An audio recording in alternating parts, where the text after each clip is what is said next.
Ciao a tutti da Digitech, assistenza elettrodomestici, l'estate si avvicina e i frigoriferi iniziano a soffrire di più.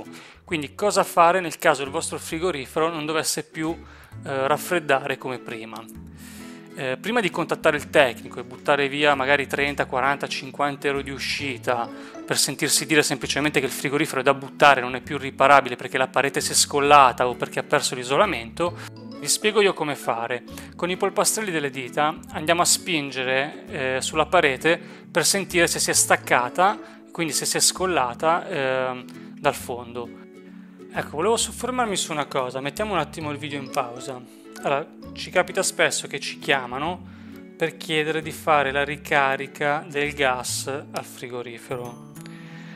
Allora, il frigorifero non è che il gas si consuma e ogni tanto va fatta la ricarica. Se il gas, cioè, se non c'è più gas nell'impianto, vuol dire che c'è una perdita. Quindi andare a fare una ricarica vuol dire eliminare il problema solo momentaneamente, perché il gas lo perderà di nuovo nel giro di una settimana, un mese o due, dipende poi dall'entità della perdita, e quindi ritrovarvi nella stessa situazione. Quindi il nostro consiglio, se il frigorifero è scarico, è quello di sostituirlo, a meno che non si riesca a trovare questo microforo che di solito è vicino alle saldature, ma è impossibile da trovare. Però in quel caso lì allora sarebbe anche fattibile. Però frigorifero scarico equivale a un impianto forato e quindi da sostituire. Un'altra cosa da controllare è che qui sui bordi non ci siano delle crepe.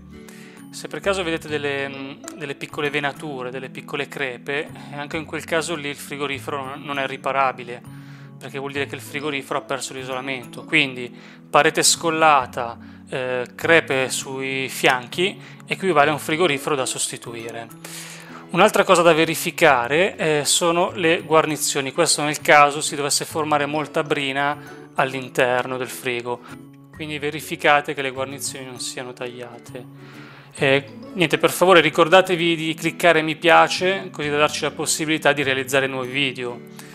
Più mi piace ci sono, più il video viene valorizzato. Niente, proseguiamo. Un'altra cosa da fare nel caso, una cosa molto importante da fare nel caso il frigo non dovesse più raffreddare come prima, è quello di praticamente di spegnerlo e lasciarlo fermo 3 giorni. Lo so che dura rimanere 3 giorni senza frigorifero, ma guardate, l'80% dei guasti li risolviamo così. Quindi portate il termostato sullo 0, come abbiamo appena fatto. Se per caso il frigorifero ha 2 motori come questo, portate anche questo termostato qui sullo 0. Ecco, un'altra cosa che mi chiedete spesso a cosa serve SN. SN praticamente è il super. Quando lo attivate si accende questa spia gialla, viene bypassato il termostato e il motore va sempre senza fermarsi mai. Fate attenzione perché se lo attivate rischiate di danneggiare il motore, quindi se volete attivarlo fatelo solo per brevi periodi, per il resto del tempo lasciatelo sempre disattivato sulla N.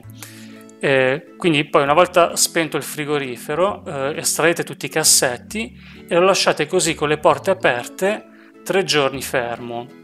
Una volta passati 3 giorni reinserite i cassetti, rimettete i ripiani, lo riaccendete e chiudete le porte.